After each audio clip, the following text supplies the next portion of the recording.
Assalamualaikum warahmatullahi wabarakatuh. Salam sejahtera untuk kita semua. Saya Salsa Bila Ulhijah, mahasiswi Administrasi Keuangan Fakultas Ekonomi dan Bisnis Universitas Jember. Video ini dibuat guna memenuhi tugas ujian akhir semester mata kuliah praktek perbankan dan syariah. Sebagian besar orang sering mendengar istilah lembaga keuangan dan akan langsung mengaitkannya dengan bank. Padahal, lembaga keuangan sebenarnya tidak hanya terbatas pada bank saja, tetapi ada pula berbagai bentuk lainnya. Salah satunya adalah lembaga keuangan non-bank. Lembaga keuangan non-bank merupakan badan usaha di bidang keuangan yang boleh menghimpun dan menyalurkan dana kepada masyarakat, tetapi bukan dalam bentuk tabungan, giro maupun deposito. Lembaga keuangan non-bank sendiri memiliki peran untuk membantu dunia usaha meningkatkan produktivitas barang dan jasa. Selain itu, memperlancar distribusi barang dan mendorong terbukanya lapangan pekerjaan. Baik, di sini kita akan mengambil satu contoh jenis lembaga keuangan non-bank, yaitu perusahaan asuransi. Sebagai contohnya adalah asuransi jiwa. Ketika kita membeli asuransi jiwa, kita akan mendapatkan manfaat berupa uang pertanggungan asuransi atau sering disebut dengan UP, yaitu uang pertanggungan atau UP adalah santunan tunai dalam asuransi jiwa akan diberikan jika tertanggung mengalami cacat total tetap atau meninggal dunia. Manfaat akan sangat berguna untuk memberikan jaminan keamanan finansial bagi keluarga yang ditinggalkan atau jika tertanggung tidak sanggup bekerja lagi akibat dari dampak cacat tetap. Setiap nasabah asuransi tidak selalu mendapatkan jumlah uang pertanggungan asuransi yang sama. Ini dikarenakan nilai UP uang atau uang tanggungan akan disesuaikan dengan manfaat polis masing-masing nasabah. Ketika akan membeli asuransi jiwa, ada baiknya kita sudah memperhitungkan berapa UP yang akan kita butuhkan. Berikut contoh soal cara menghitung uang pertanggungan asuransi jiwa dengan metode yang ideal, yaitu yang pertama, metode Human Life of Value. Pada metode ini, uang pertanggungan asuransi mutlak dihitung berdasarkan pendapatan bulanan dikali dengan lama dana tersedia untuk menopang hidup. Perhitungan ini dilakukan tanpa memperhatikan faktor bunga maupun pertumbuhan dana jika uang tersebut disimpan dalam produk simpanan di perbankan.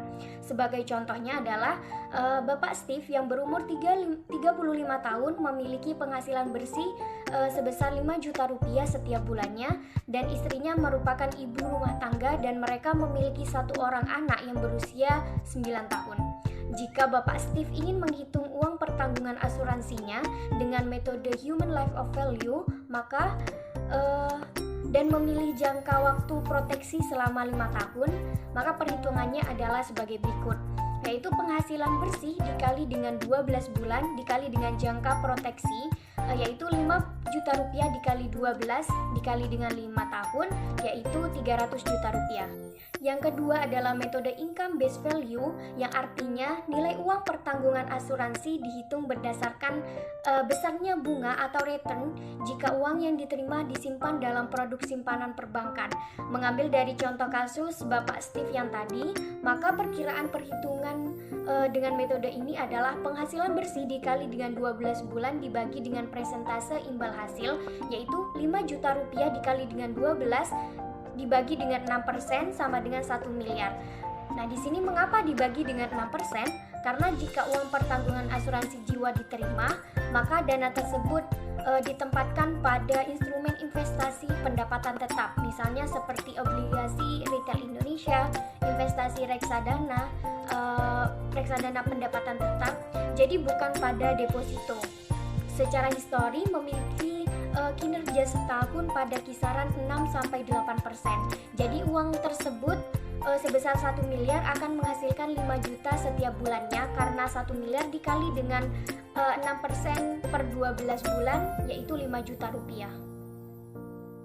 Yang ketiga, metode Financial Need Based Value, artinya besaran uang pertanggungan asuransi jiwa memiliki kisaran minimal sama dengan besarnya uang kebutuhan saat ini atau present value dikali dengan 150%.